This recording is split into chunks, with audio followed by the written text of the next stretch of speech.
ജീവനുള്ളതും ജീവനില്ലാത്തതുമായ സർവ്വവസ്തുക്കളെയും നിമിഷ നേരം കൊണ്ട് ഭൂമുഖത്ത് നിന്ന് തുടച്ചു നീക്കുന്ന ആണവശക്തിയുടെ സംഹാരം ഹിരോഷിമയ്ക്കും നാഗസാക്കിക്കും ശേഷം ലോകം കണ്ടത് ചെർണോബിലായിരുന്നു.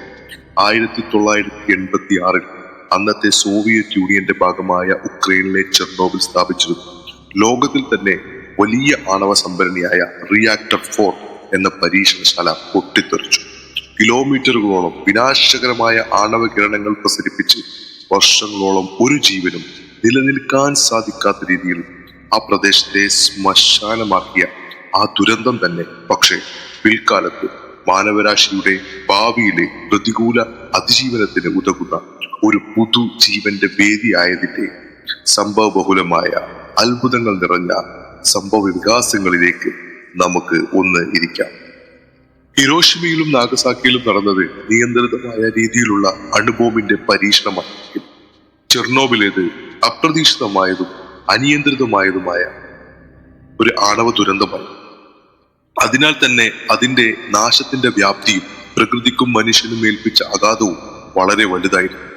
ഏകദേശം 2019 വരെ പതിറ്റാണ്ടുകളോളം ആ ദുരന്ത ഭൂമിയുടെ പരിസരങ്ങളിൽ പ്രവേശിക്കാനോ അവിടങ്ങളിൽ താമസിക്കാനോ എന്തിന് അവിടുത്തെ വായുവിനെ പോലും അവിടുത്തെ നാട്ടുകാർക്കും ശാസ്ത്രജ്ഞന്മാർക്കും ഭയമായിരുന്നു. എന്നാൽ ചില രാഷ്ട്രീയ ഭൂമിശാസ്ത്രപരമായ കാരണങ്ങൾ കൊണ്ട് സോവിയറ്റ് യൂണിയന്റെ തകർച്ചയ്ക്ക് ഇപ്പുറം ഉക്രൈന്റെ ഭാഗമായ ഈ പ്രദേശത്തേക്ക് അന്ന് ലഭിക്കാവുന്ന സർവ്വ ആണവ പ്രതിരോധ മാർഗങ്ങളും ഉപയോഗിച്ച് ചില ഗവേഷണ വിദ്യാർത്ഥികൾ പ്രവേശിച്ചു. അവരുടെ കൈകളിൽ ഉണ്ടായിരുന്ന റേഡിയേഷന്റെ തോത് രേഖപ്പെടുത്തുന്ന മെഷീനിൽ അപ്പോഴും ജീവന് നിലനിൽക്കാൻ കഴിയുന്നതിലപ്പുറമായിരുന്നു അവിടങ്ങളിൽ ആണവ പ്രസരണം ഉണ്ടായിരുന്നത്. എന്നാൽ അവരെ അത്ഭുതപ്പെടുത്തിക്കൊണ്ട് ജീവന്റെ നാമ്പുകൾ അവിടങ്ങളിൽ ഒരു പൂപ്പലിന്റെ രൂപത്തിൽ മുളപൊട്ടി തുടങ്ങി. ഏറ്റവും കൂടുതൽ വികിരണങ്ങൾ രേഖപ്പെടുത്തിയ റിയാക്ടർ 3യുടെ എക്സ്ക്ലൂസീവ് സോണിന്റെ ഭിത്തികളിൽ പടർന്നു പിടിച്ച ആ ഫംഗസ് രൂപത്തെ അവർ വളരെ ശ്രദ്ധയോടും കൗതുകത്തോടും കൂടി ശേഖരിച്ചു. നാസയിലേക്കും തുടർന്ന് മറ്റു ഗവേഷണശാലകളിലേക്കും അവർ പരീക്ഷണത്തിനായി അവ അയച്ചു നൽകുകയും ചെയ്തു. മണ്ണിലും വായുവിലും മരണം മാത്രം വലയം ചെയ്യപ്പെട്ട ആ പ്രതികൂല സാഹചര്യത്തിൽ ഈ ദുർബലമായ ഫംഗസ് എങ്ങനെ അതിജീവിച്ചു എന്നത് പരീക്ഷണം നടത്തിയ ശാസ്ത്രജ്ഞന്മാരുടെ മുന്നിൽ ഒരുപോലെ കൗതുകവും വെല്ലുവിളിയുമായി മാറി. ക്ലഡോസ്പോറിയം സ്പൈറോസ്പെർമം എന്ന് അവർ വിളിച്ച ആ ദുർബല ഫംഗസ് ലോകത്തെ ഞെട്ടിക്കാനിരിക്കുന്നേ ഉണ്ടായിരുന്നു.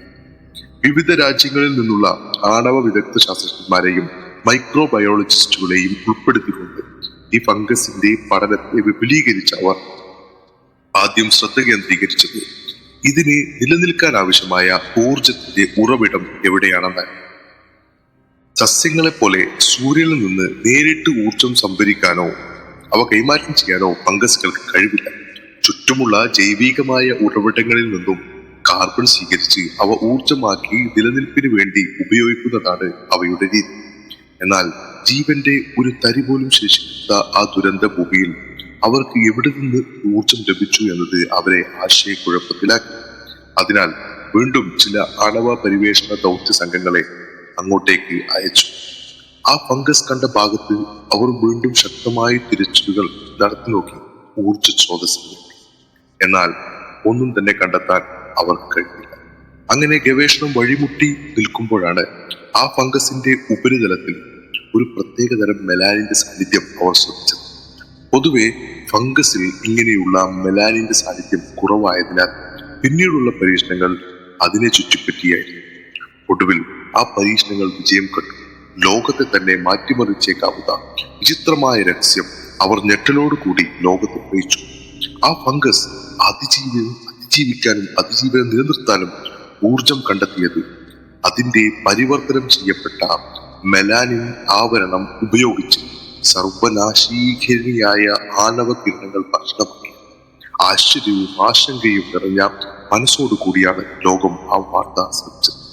സസ്യങ്ങളിലെ ഫോട്ടോസിന്തസിസിന് സമാനമായി പ്രകാശത്തിന് പകരം ഗാമ റേഡിയേഷനെ ഊർജമാക്കി മാറ്റുന്ന റേഡിയോ സിന്തസിസ് അഥവാ ആണവ സംശ്ലേഷണം എന്ന പ്രക്രിയയാണ് ഇവിടെ നടക്കുന്നത്. സർവനാശം മാത്രം സമ്മാനിച്ച ആ ദുരന്തം മാനവരാശിക്ക് അനുഗ്രഹമാകുന്ന ആഹ്ലാദം. ശാസ്ത്രജ്ഞന്മാർ വീണ്ടും ഗവേഷണം തുടർന്നുകൊണ്ടേയിരുന്നു.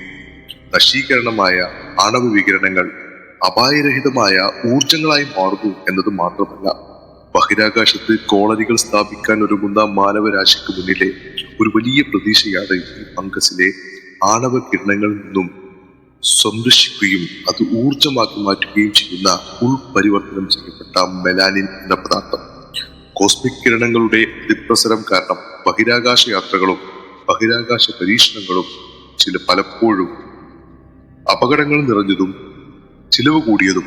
എന്നാൽ ഈ ഫംഗസിൽ നിന്നും വേർതിരിച്ചെടുക്കുന്ന മെലാനിൻ ഉപയോഗിച്ച് സൃഷ്ടിച്ചേക്കാവുന്ന ആണവ പ്രതിരോധ ഫീൽഡുകൾ ഭാവിയിൽ ബഹിരാകാശ യാത്രയുടെ മുഖച്ഛായയേക്കാം.